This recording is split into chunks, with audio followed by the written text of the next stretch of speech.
For the past few years, Ricky Gervais, Stephen Merchant, and Carl Pilkington have been meeting regularly for a series of pointless conversations. This is one of them. Testing. Is that all right? Hello and welcome to the Ricky Gervais Show with me, Ricky Gervais, Stephen Merchant. Hello. And the little round-headed buffoon that is Carl Pilkington. All right.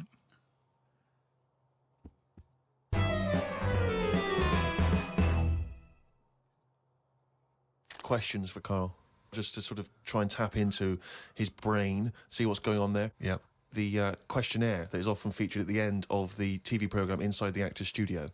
If heaven exists, what would you like to hear God say when you arrive at the pearly gates? Is that how it works? Oh. No, What do you mean? What's the question? Well, I don't know. Do you hear so many other things that you have to go through other gates? I can't imagine him being on the door, is what I'm saying. If he owns the place, what's he doing there? He could put anyone on it. It's St. Peter, isn't it, who's normally minding the gates, famously. Right, so it's him asking me. OK, well, let's say it's St. Peter. No. You go through the gate. Peter goes, oh, you're expected. He's got an appointment. We're going through the guard. Go through a few doors. Go up top floor. Right, past the executive washroom into his big office. OK, that overlooks the universe. So what? So you've gone in to see God. It's an audience with God. You've died. You've gone to heaven. And what would you like God to say to you at that point? Probably just say, you've done well in that in your life. You never did anybody any harm. So, welcome to heaven. Any problems, give us a shout. Here's a little layout of like a little map. It's kind of like... I love this. This is a great answer. And my favourite one is you never did anyone any harm. That's great. That's a brilliant thing for God to say. Yeah. So hang on, he's giving you a little map. So he's giving you a little map of the area. It's and big. he'll sort of say, this is where you go for this is where you go for that. I'd probably ask him about the ghost situation. I'd say, am I now a ghost then? Or is this just like another planet that I've come onto? Right. I don't know if he'd answer that. I don't know if he'd be sort of a bit cagey. Yeah, a little bit like, well, I don't want to panic you and stuff. I'd say, right, is it right that I can see past family and that? Because to be honest, I'd probably prefer to stay away. He doesn't even want to. No, but because the thing is, if that's you've done amazing. I've done all that in this life, so it's about moving on to another life and meeting different people, isn't it? Yeah. Otherwise, what's the point? It's just like the same all over again, but everywhere's white. I mean, I don't know if it is like Do you think God would like this podcast? Well, I suppose it just kills half an hour, doesn't it? Well, yeah, but time's not a problem for him, is it? Yeah, it is, because he lives for ages, so he needs loads of filler. I bet he's, doing stuff that he's just like, I'm not really into this, but it's something to do, isn't it? Sudoku and stuff. But I think there'll be just as many problems up there as there is here, because at least people are leaving here. Whereas up there, that's the thing that I'd be worried about the most, actually, that it's really crowded. Because it's years and years of dead people, isn't it? London does me head in. Up there, it's going to be well busier than that. What about teenagers, and do you feel that life was better in, say, the 1950s? I don't know, I wasn't around. So but you understand what it was like in those days? You've seen Happy Days. I don't know, people always say, don't they? Old people always say, it's a better life in the 50s. And it's like, yeah, it was for them. Of course it was for them. They're old now. Being old isn't great, is it? So you're just happy with your lot. I suppose I was happiest in about 1984. Right. A specific year. Why? Why was that? It was just I was free and happy. How old were you? I don't know. 22. He's just counting on his fingers I was now. 12. Right, okay. And it was just good. So the happiest days of your life were between the age of 12 and 13? Yeah, it was good. I had the world ahead of me. Little did you know your hair was going to fall out and you were going to whinge every minute of the day. I had my bike. I like messing about my bike. You had your mates. I had a pet magpie. So you were probably the teenager that you eventually hate? Probably. Were you a good lad, law-abiding? I wasn't bad. I just sort of, just potted about. I mean, when people talk about what was on the telly back then, I don't have that much memory of it because I was always out. I was always playing out. What were you doing when you were out? Just playing about, just like on a bike or... Just riding in a circle endlessly through blizzards, I loved it. rain, sleet, hail. I never seemed to be in. I was always... When everyone always goes, where were you when Band-Aid was happening? I was always out on my bike. And everything was Like like... you and McGregor. A memory's always sort of like coming in for some orange and looking at the telly and seeing Princess Diana's getting married, and my mum says, have you seen this? And I'm going, oh, I'm going out on my bike. I was always doing that. The only time I was in the house... This is why you don't know anything, because you never stopped. Yeah, but this is what being a kid's about. But That's all what I the mean, being information free. you have, Carl, is as though you've gleaned it as you raced by on a bike. It's almost like, you know, every piece of information you have. Your hair blowing in the wind. Carl, your hair will blow out one day. Oh, don't talk stupid, ma'am. was easy. So yeah, 12 to 13 was good. But you see... And it was all downhill from then, was it? 13, you're a teenager then, aren't you? Life got tough. Yeah. How did it get tough? Just straight away when I was 13, my mum was like, you know, oh, it's your 13th birthday, you're a teenager now. Right. And she gave us a quid to go and get a cake to celebrate it. Went to the supermarket, got a cake, and I just thought, I don't like the look of this. Don't like the look of the way the future is here. On his 13th birthday. Well, you were buying a cake. What did you see at the supermarket? Just, it was kind of like, I don't know, I suddenly felt grown up. And I didn't like it. But I think you were always about 58, really, with your outlook. Well, yeah, my mum always said I was old. She said I was an old baby. She said I could frown before I could walk. So they always had a bit of a worry look on my face. Didn't say much, just always listened. My eyes moved about more than I did. Just sat there looking around, looking stressed. My eyes moved about more than I did. Oh dear, couldn't walk. Well, I can't walk, but I'll try and get a bit of movement in my face.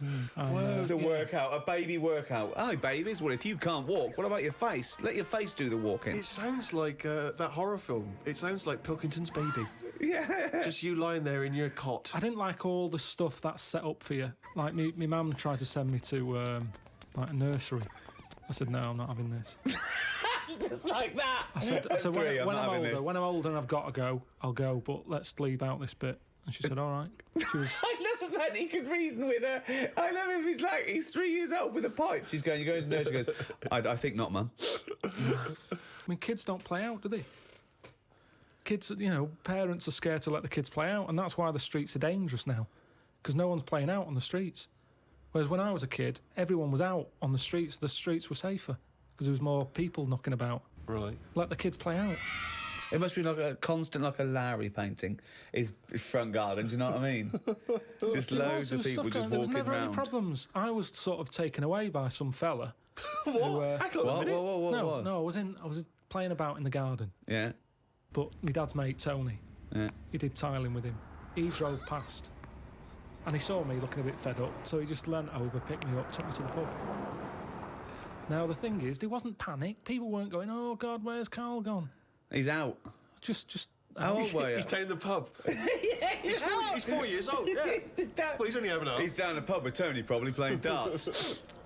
Yeah, I was about 3 or 4. Sorry, so some bloke drives by who happens to be a friend of your dad's, thinks that baby looks grumpy. Yeah. I'm taking him down But the pub. that's what it was Tony, like. you bringing a baby to the pub? Yeah, I might do. Yeah, we're all bringing ours. All right, see you later, mate.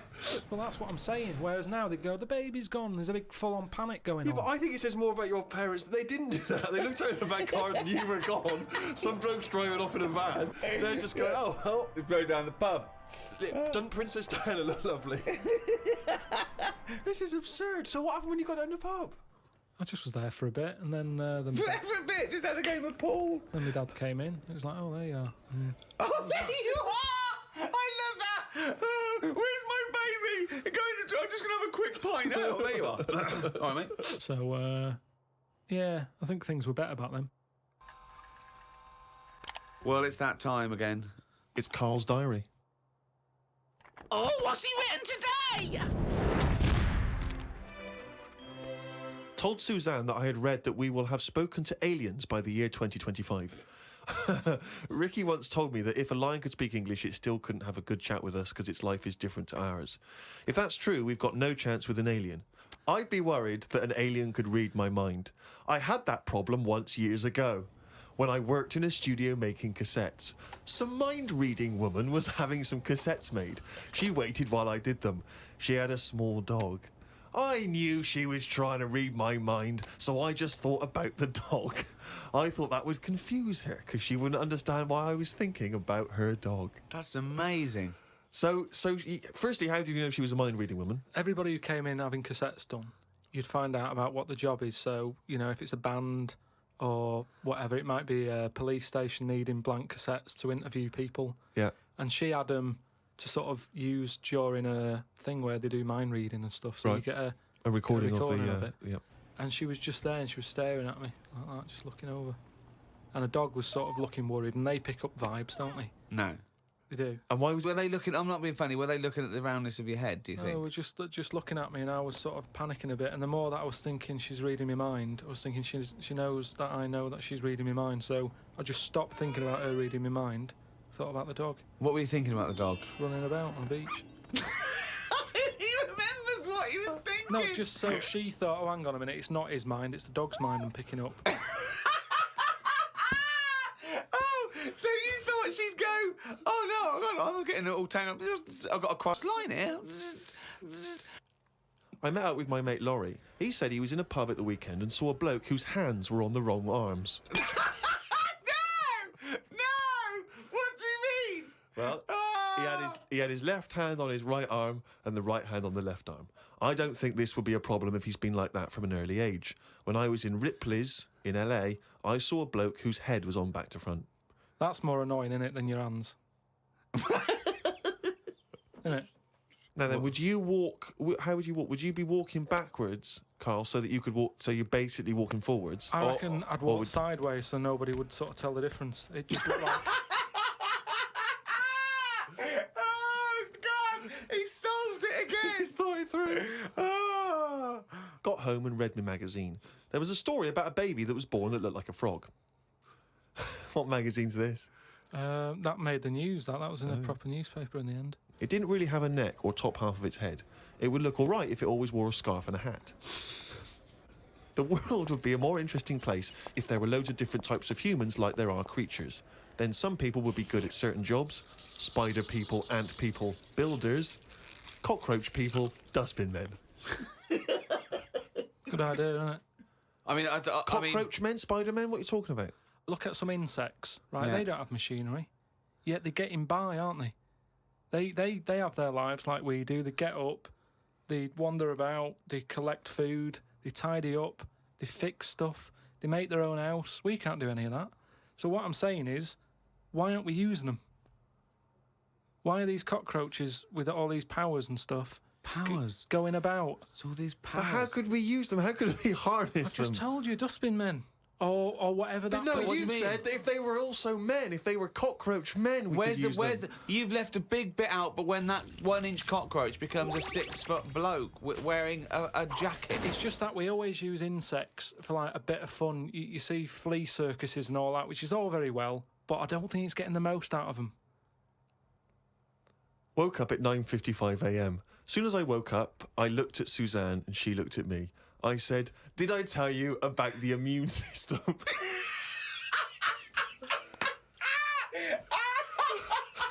Suzanne started laughing. I said, "It's amazing." She said, "Not now." Oh God! I was thinking that. Springing into action, he zips up, his eyes are like... Did I tell you about the immune system? Oh, shut up, Carl. Put the kettle on. Oh God! Oh fucking hell! Carl, let's give him a list. Top 5 something. What are you interested in? Are you interested in news, sport, TV, cars, movies, style? I mean, I'm into weird stuff, but it seems a bit tight to stick them in a list. What, like what? Well, like sort of freaky people and that. I've got that freak book, but I don't know if they'd be happy if I call one of them and said, "Good news, you're at number 1 because you've got 4 legs or whatever." I don't know. Do you know what I mean? Okay, then this is the Carl Pilkington top 5 freaks in at number 5. Probably something not too good at number 5, but it's still interesting. Lighthouse Man. Who's that? Lighthouse Man? What's Lighthouse Man? It's a fella with a hole in his head. And he, what he does, rather than moan about it, sticks a candle in it. Shut up. What are you talking about? Sticks a candle What are in you it. talking about? Where is the I hole? bet he didn't call himself Lighthouse Man, did he? Well, I don't know. It's just what he got nicknamed because he had this hole. Doctors were like, "There's nothing we can do. Can't fill it." Thought, what can I do with it? And it was of the days when there was no electric and that.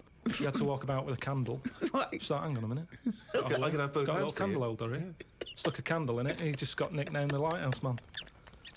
So again, it's not that amazing, but I like the way he was sort of energy efficient. So was it in his forehead? No, on the very top of his head. That's perfect. You don't want it in the forehead, Steve. You'd have to walk back with That'd your be neck ridiculous. cricked. So he was like a kind of human jack-o'-lantern. He's a lighthouse man. What did you see? What Sorry, mate. Yeah, I better forgot description about do you that. need than the lighthouse man? So yeah, he's probably at number 5. Wow, that's at number 5, Steve. Number 4.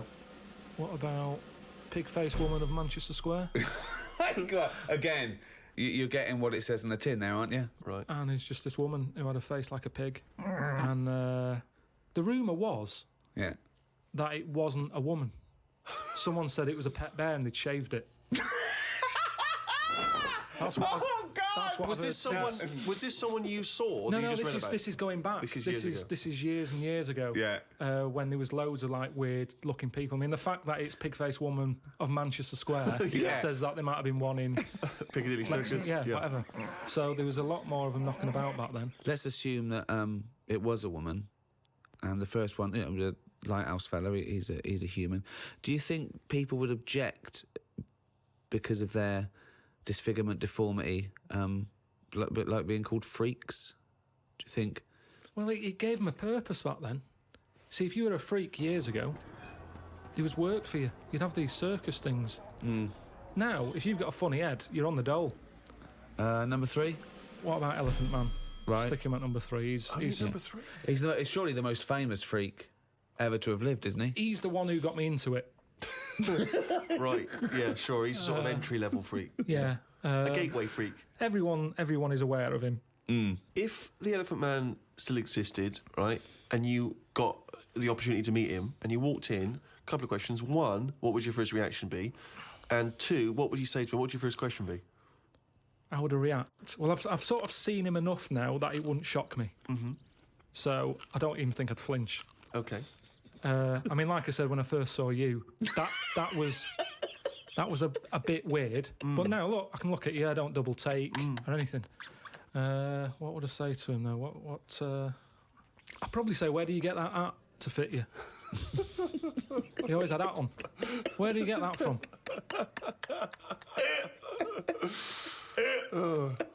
That sort of flat cap that he's got. Yeah, that on, didn't he? So yeah, I'd have him. So he's at number 3. Right.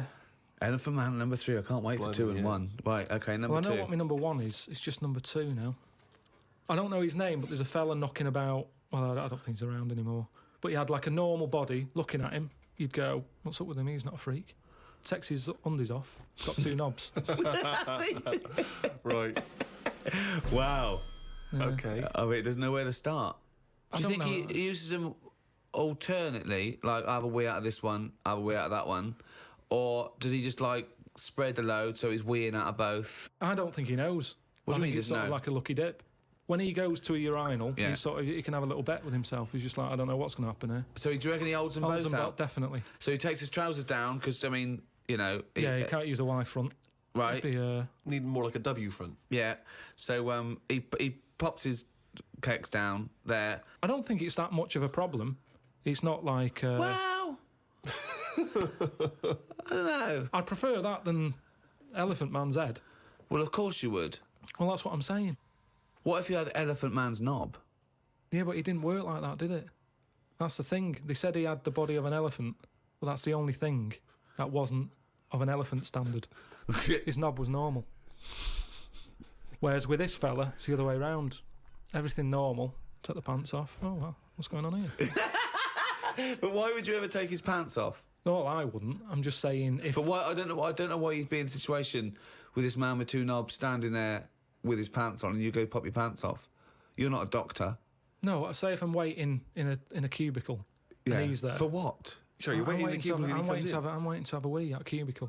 He's Oh, in the taking 2 toilet. urinals up and going, Right. hang on, you don't need them both, do you? He goes, well, actually, Oh, and have then a look at this. right. He's got 2 knobs. See, I didn't see him at 2 urinals. I saw him at 1, maybe them pointing inwards. If you had that, and say the first time that you met Suzanne, would you mention that straight up? Would you say, right, before this goes any further, I've got something to show you? Well, tell me exactly what you would say. You had normal head then, didn't you? I had the same head, yeah. Yeah, but it had like hair coming out of it, didn't it? And sort Yeah, of like... yeah, but she also had a smaller arse back then as well, so I think we've both been dumb. Anyway, we need to get to number one. Yeah, number one. Okay, it is. It's Pillow Man.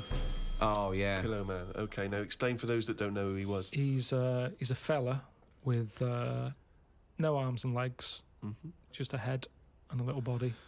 Nickname Pillow Man. Well, why is he your favourite? Just because he's amazing. Just the way he just got on with his life. He used to light a cig, just using his lips and his tongue and that. Oh, I've seen not, this. Not fully lit. He'd buy Roll Your Own. Yeah, it's in the film Freaks, isn't it? Yeah. And he He had a rolls shave it. as well. Yeah, that's right. Yeah. How did he have Do you a think shave? he used to do it? He used to get it in his mouth, and I don't know. Jesus. It's amazing. Did he have a knob? I think he did because he had some kids. What? Yeah, he had kids. He was an all right looking fella. He wasn't odd looking. It's just that sorry? he looked like Samuel L. Jackson. Imagine him with no arms and legs. Right, that's odd though, isn't it? Really? It's weird, but you've got to give it to him. You know, I mean, he's there rolling his own. He's pretty cool looking. I just want to say to people, it's no. You say it looks cool, to, with no arms and no legs to smoke, but don't forget that smoking can stunt your growth. Yeah, but yeah, remember he was on like this circus freak show thing with like a bearded woman, Yeah. right? Which isn't really a freak, is it? She's going to have a shave. Have a shave, you're not a freak anymore. Yeah. A bearded woman compared to a fella who's got no arms and legs. A bearded woman, you get out. But there was like a fella with no bottom half to his body, called Johnny Eck was his name. So when you're knocking about with that crowd, you're gonna get a bit. You're gonna get a bit. So yeah, he had kids, and they were all normal kids. They had all the limbs. And did his and wife everything. had arms and legs? Never saw his wife. Never saw his wife. I think He was probably ashamed of her. She was a bit of a freak. for someone like him, you'd think he'd just give up, wouldn't you? You think, forget it. What sort of life is it? Yeah. I'm like a Mexican jumping bean. It's not worth living. But he just got on with it.